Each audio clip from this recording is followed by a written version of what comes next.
সাকিব আল হাসানকে বাংলাদেশের জার্সিতে ফেরাতে পাকিস্তানের বিপক্ষে প্রথম ওয়ানডেতে 11ই মার্চ মাঠে নামাতে বাংলাদেশ ক্রিকেট বোর্ড তাদের প্রাথমিক কাজ সেরে ফেলেছে। সাকিবের মামলার যে নথিপত্রগুলো রয়েছে সেই কাগজপত্র যুব এবং ক্রীড়া মন্ত্রণালয়ে পাঠানো হয়েছে। আমার কথা না, বিসিবির সম্মানিত পরিচালক আসিফ আকবর গণমাধ্যমে এই কথাটা বলেছেন।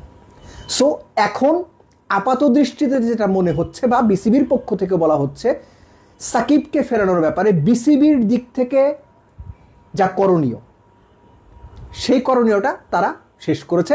বল এখন সরকারের কোর্টে।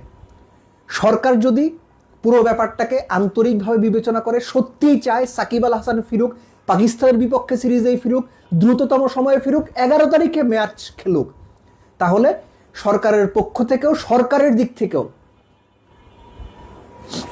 খুব দ্রুততম সময়েই কাজগুলো করতে হবে। তো যেটা বিভিন্ন গণমাধ্যমের খবরে এসেছে বা যেটা বলা হচ্ছে যে সাকিবের নথিপত্রগুলো মন্ত্রণালয়ের মাধ্যমে সচিবের কাছে পাঠানো হবে, তারপর আইনি প্রক্রিয়ায় সেগুলো কি হবে সেটা পরবর্তীতে দেখার জন্য আমাদের অপেক্ষা করতে হবে। একটা ব্যাপার এখানে খুব সিগনিফিকেন্ট যে সরকারের পক্ষ থেকেই বলা হয়েছে যে 5ই অগস্টের পরে যে মামলাগুলো হয়েছে সেই মামলাগুলো বিভিন্ন ইস্যুতে পুনর্বিবেচনার একটা সুযোগ রয়েছে বা পুনর্বিবেচনা করা হতে পারে। সো সাকিবের মামলা সেই ক্যাটাগরিতে ফেলা হবে কিনা আমি ঠিক জানি না, এটা আমরা সময়ের সঙ্গে সঙ্গে বুঝতে পারবো। কেননা এরই মধ্যে বিএনপির বা ক্ষমতাসীন দলের বিভিন্ন অংশ থেকে ওই মেসেজটা কিন্তু দেওয়া হয়েছে যে তাদের অনেকেই মনে করেন সাকিবের নামে যে মামলাগুলো ছিল সেই মামলাগুলো তারা অনেকেই সঠিক মনে করছেন না, কিংবা অনেকেই মনে করছেন যে সাকিব বাংলাদেশের জার্সিতে খেলা ডিজার্ভ করে বা তাকে ফেরানোটাও জরুরি।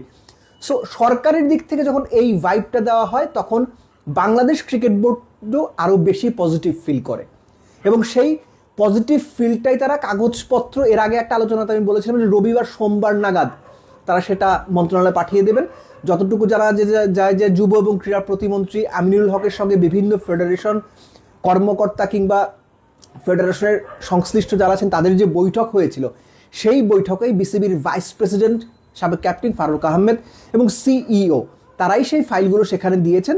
এবং যুব এবং ক্রীড়া প্রতিমন্ত্রী তিনি আলাদা করে সাকিবের ইস্যুতে কথা বলেননি, কিন্তু পুরো বিষয়টা তিনি নজরে রাখবেন কিংবা বিবেচনায় রাখবেন কিংবা একটা গুরুত্ব দিয়ে দেখবেন, এরকম একটা আভাস পাওয়া গেছে। সময় কিন্তু খুব বেশি নেই আইডিয়ালি।